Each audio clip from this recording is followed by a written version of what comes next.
Good morning, welcome to the Allotment Gardener. We're late September, we're on the Brassica bed this morning, and what we're doing here is we're clearing the remnants of the cauliflowers and the turnips, ready for the overwintering cabbages, and then we're going to tackle the rest of the beds because there's still work to be done on the cabbages that are there now. But let's just finish digging this and then we'll move on. So the bed's dug ready for the overwintering cabbages, and they're already in the greenhouse, growing away, and they'll be planted out in a few weeks. The next job to tackle are these cabbages and brassicas that we put in earlier in the year. And you can see they're looking very healthy, there's no issues there, but one thing we do need to do is maintain them.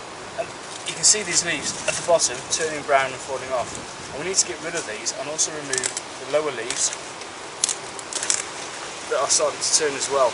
Now what this does is it allows lots of air to flow through the plants, which promotes healthier growth, but also stops slugs, pests and all sorts of nasties sort of lying under the ground, just waiting to ruin your crop. So we'll just get rid of all these, put in the smaller cabbages as well, just like that, and put these in the compost. Just while we're sorting these brassicas out, we're just checking these sprouts. And these are late season sprouts actually, so the development is quite early on, but you can just start to see the sprouts developing there. The others we have in the other bed, the Reuben sprouts, are quite far ahead of this, but this is a good thing because what we don't want is all the sprouts being ready at once. So we'll harvest the others first, and then these will be later in the season, probably February, March time. This is the second brassica bed. We're going to repeat the process and do exactly the same as we did with the first brassica bed. Remove the lower leaves off the plants, any yellowing leaves, any on the ground, give it a good weeding and tidy this up, and then put the cage back on. Just looking at this very quickly, I can see these Reuben sprouts that are developing nicely. These are months ahead of the other ones, which is exactly what we want. These ones here should be ready in time for November, December, perfect for the Christmas table. The next job was going to be strimming the paths. I've got my boots on, I've got some long trousers on, raring to go, I've got long sleeves on. Unfortunately, overnight, the age-old allotment problem has struck again. Someone has been through all the sheds on the allotment, taken loads of bits and pieces, and they've taken the strimmer.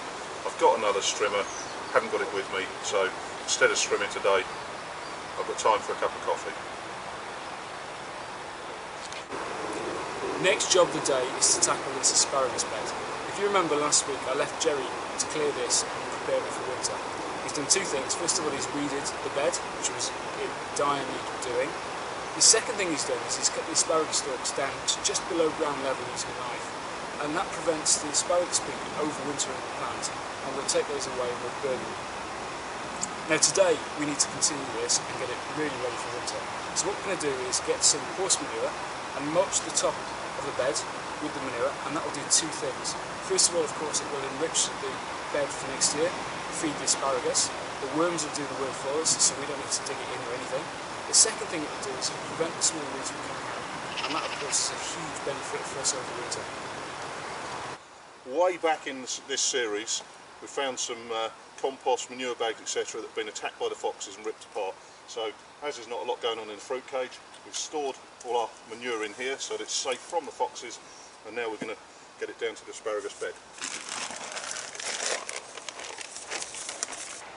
As soon as anything gets messy, Phil gets behind the camera and leaves the job to me.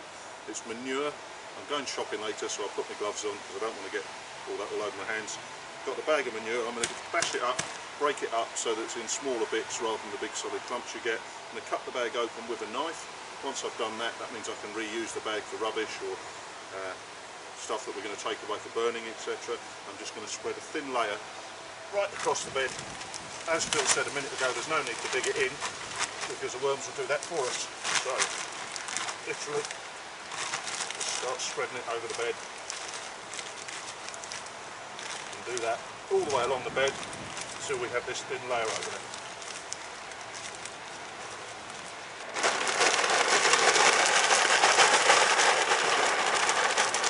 Just to finish it off, get a nice even spread, finish it off with a rake, and that's it done. Last couple of bits today are in the greenhouse. We've cleared that brassica bed, the reason being we're getting these ready to put in. These are our overwintering cabbages. Over the next 2 or 3 weeks we'll start hardening them off so that we can get them in that bed, and a lovely tray of cabbages they are, cost you a few quid there in the greenhouse. As you remember, we just put a little row of seeds in, and that's the return. Coming to the end of the season now, and we've definitely come to the end of the season with the cucumbers. We're not going to get any more fruit for them, so time to remove them. What we'll do is we'll take all the plants out and put them in the compost. All the soil that's in the grow bags and the tubs we're going to put onto the raised beds, and obviously we'll clean out the tubs so that there's no problems with them for next year.